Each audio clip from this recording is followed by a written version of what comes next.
வணக்கம் மக்களே. இன்றைக்கி நம்ம ஒரு கோயிலை பற்றி தான் பார்க்க போகிறோம். மூகாம்பிகை கோயில், கொல்லூர் மூகாம்பிகை கோயில் உங்களுக்கு எல்லாத்துக்கும் தெரியும். இப்போ என்னென்னா நவராத்திரி போய்கிட்டு இருக்கோம். நம்ம 3 தேவிகளுக்கும் வந்து செலிப்ரேட் பண்ணுறோம். ஸோ சரஸ்வதி, லட்சுமி தேவி, பார்வதி தேவி இந்த 3மே ஒரு கோயில் அமைந்திருக்குன்னா நம்ம அது கொல்லூர் மூகாம்பிகை கோயில் தான். ஸோ கொல்லூர் மூகாம்பிகை கோயிலை பற்றியும் வரலாறுகள் பற்றியும் அந்த கோயில் எங்கே அமைஞ்சிருக்குன்றதை பற்றியும் நம்ம தெரிஞ்சுக்கலாம். நானே கொஞ்சம் இத்தனை நாளாக நான் நினச்சிருந்தேன் கொல்லூர் மூகாம்பிகை கோயில் வந்து கேரளாவில் இருக்குன்னு நான் இத்தனை நாளாக நினச்சிட்டு இருக்கேன். ஆனால் ஆக்சுவலி அது கேரளாவில் கிடையாது. அதை பற்றி டீட்டெயில்ஸ் தான் இப்போ நான் அவங்க கூட ஷேர் பண்ண போகிறேன்.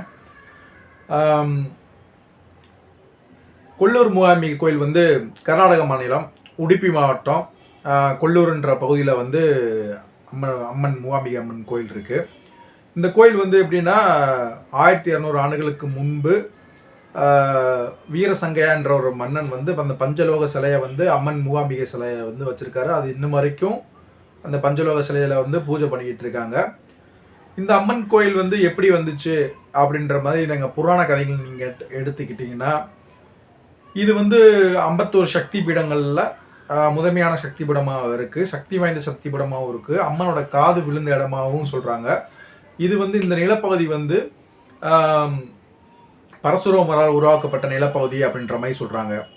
அதே போல் கொல்லூர் மூகாம்பிகை இங்கே வந்து சுயம்பா வந்து ஒரு ஜோதிர்லிங்கம் உருவாயிருக்கு. அந்த லிங்கத்தில் நீங்கள் பார்த்தீங்கன்னா தங்க ரேகையால் கோடு இருக்கும். அந்த 2ஆக பிரிஞ்சிருக்கும். அது ஒன்று சக்தியாகவும் ஒன்று சிவனாகவும் அங்கே இருக்கிற மக்களாலும் சரி எல்லா மக்களாலும் பார்க்கப்படுகிறது. ஸோ சிவன் சக்தி அப்படின்ற மாதிரி அந்த ஜோதிர்லிங்கில் சுயம்பா சொன்ன ஜோதிர்லிங்கத்தில் காணப்படுகிறது.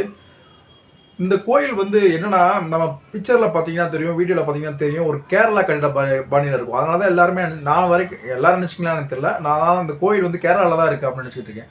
ஆக்சுவலி இந்த கோயிலோட கட்டிட பாணி வந்து கேரளா கட்டிட பாணி, ஆனால் கோயில் இருக்கிற வந்து கர்நாடகா டிஸ்ட்ரிக்ட்.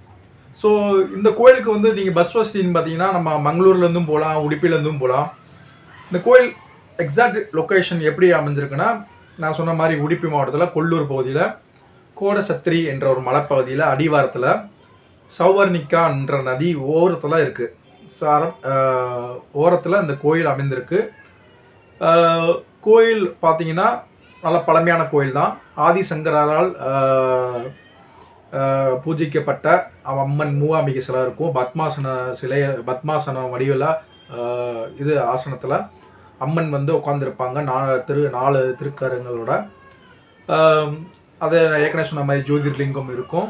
ஸோ இங்கே என்ன ஸ்பெஷல்னா நவராத்திரியும் பங்குனி மாதம் இந்த 2 ஸ்பெஷல் சிறப்பு நிகழ்ச்சி நடக்குது. நீங்கள் கோயிலுக்குள்ளே என்ட்ரன்ஸில் போனீங்கனாலே எல்லா கோயிலும் இருக்கிற மாதிரி கொடிமரம் இருக்கும். ஆனால் அந்த கொடிமரம் பக்கத்திலே வந்து ஒரே கல்லில் ஆனால் ஒரு 1000 விளக்கு போடுற அளவுக்கு ஒரு கல் தூண் இருக்குது. சரி, இப்போ இந்த கொல்லூர் மூகாம்பிகை கோயில் வந்து எப்படி வந்துச்சு, அதை பற்றி என்ன இதுன்ற மாதிரி தான் நம்ம பார்த்துக்கிட்டு இருக்கோம். ஸோ இது வந்து எப்படின்னு புராண கதையில் என்ன சொல்கிறாங்கன்னா, கம்சாஹரன் சொல்லிட்டு ஒரு அரக்கன் இந்த பகுதியில் வாழ்ந்ததாகவும் அவங்க இருக்கிற மக்கள் எல்லாத்தையும் கொடுமைப்படுத்தினதாகவும் அதை அழிக்கிறதுக்காக அவன் இன்னும் அவனோட சக்தியை பெருக்கிறதுக்காக அவன் என்ன பண்ணுறான்னு சிவனை நோக்கி தவம் இருந்ததாகவும் அம்மன் வந்து அவனை பேச விடாமல் ஆக்கி அந்த வரத்தை கேட்க விடாமல் ஆக்கி அவனை சங்காரம் பண்ணதாகவும் கதை இருக்குது. அதே போல் இன்னொரு இது என்னதுன்னா, ஆதிசங்கரை தெரியும் உங்களுக்கு. ஆதிசங்கர் தான் சங்கர மடத்தை நிறுவியவர். அவர் தான் மூகாம்பிகை கோயிலில் வந்து எல்லா ஒரு அம்மனுக்குரிய எல்லா இதுவும் பண்ணவர். பூஜைகள் எல்லாமே ஓரளவுக்கு பண்ணவர்.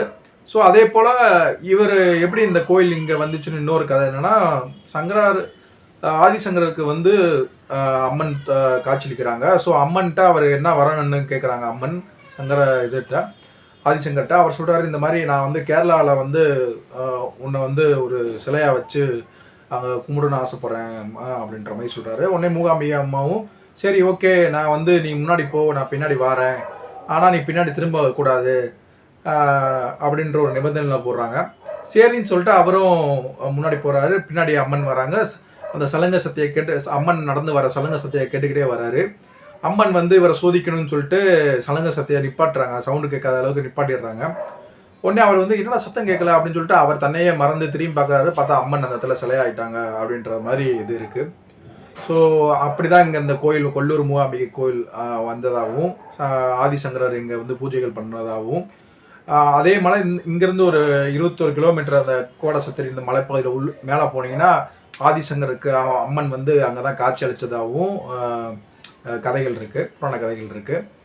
ஸோ இந்த கோயிலை பற்றி வேற என்ன நம்ம தெரிஞ்சுக்கலாம்னா, இந்த கோயில் வந்து நம்ம இளையராஜா இருக்கார்ல, இளையராஜாவுக்கு மிகவும் பிடித்த கோயில், மிகவும் பிடித்த அம்மன் ஜனனி ஜனனி என்ற ஒரு பாட்டு இருக்குல்ல, ஜனனி அந்த பாட்டை வந்து அவர் வந்து அம்மனுக்காக தான் இது பண்ணது. அவர் இந்த அம்மன் மூகாம்பிகையை தான் வச்சு மனதில் வைத்து, அதே போல் இங்கே அம்மன் வந்து 3 திருக்கோலங்களில் நம்மளுக்கு காட்சி தருவாங்க. ஒன்று சரஸ்வதி, லட்சுமி தேவி, பார்வதி 3 திருக்கோலங்களையும் நம்மளுக்கு காட்சி தருவாங்க. இன்னொன்று என்னென்னா, இந்த கொல்லூர் மூகாம்பிகை கோயில் வந்து மக்கள் வந்து என்ன சொல்கிறது, இந்த நவராத்திரி தடவைலாம் கொலுவெலாம் வச்சு ரொம்ப கிராண்டாக நடக்கும் அப்படின்ற மாதிரி சொல்கிறாங்க. இளையராஜா வந்து இந்த கோயிலுக்கு 1 கோடி நன்கொடை கொடுத்துருக்காரு அப்படின்ற மாதிரியும் ஒரு எம்ஜிஆர் கூட இந்த கோயிலுக்கு போயிட்டு வந்ததாகவும் தகவல் இருக்குது. ஆனால் எனக்கு என்னால் உறுதிப்படுத்த முடியல. பட் இளையராஜாவோட ஃபேவரட் கோயில் அது தெரியும், 1 கோடி நன்கொடை கொடுத்துருக்காருன்றது தெரியும். ஸோ இந்த கொல்லூர் மூகாம்பிகை கோயில் பற்றி உங்களுக்கு தெரிஞ்ச விஷயங்கள்லாம் என்கிட்ட ஷேர் பண்ணிக்கலாம். கமெண்ட் செக்ஷனில் கமெண்ட் பண்ணுங்கள். மிகவும் சக்தி வாய்ந்த கோயில்னு சொல்கிறாங்க. நான் போனதில்லை, ஆனால் நேரம் கிடச்சா நிச்சயமாக போகணுன்னு ஒரு ஆசை. பட் அந்த இயற்கை சூழல் அது ரொம்ப, உங்களுக்கே தெரியும், அந்த மங்களூர், உடுப்பி அந்த ஏரியாலாம் பார்த்தீங்கன்னா ரொம்ப செல்வ செழிப்பாக இருக்கும். செல்வ செழிப்பாக மீன் பசுமையாக இருக்கும்னு சொல்ல வரேன். ஸோ ரொம்ப பசுமையாக இருக்கும். ஸோ போகணும், பார்ப்போம். உங்களுக்கு அந்த இது நீங்கள் ஏற்கனவே போயிட்டு இருந்தீங்கன்னா கமெண்ட் செக்ஷனில் கமெண்ட் பண்ணுங்கள். நம்ம சேனல் பிடிச்சிருந்துச்சுன்னா லைக் பண்ணுங்கள், ஷேர் பண்ணுங்கள், மறக்காமல் சப்ஸ்கிரைப் பண்ணிக்கிறேங்க. பாய், see you.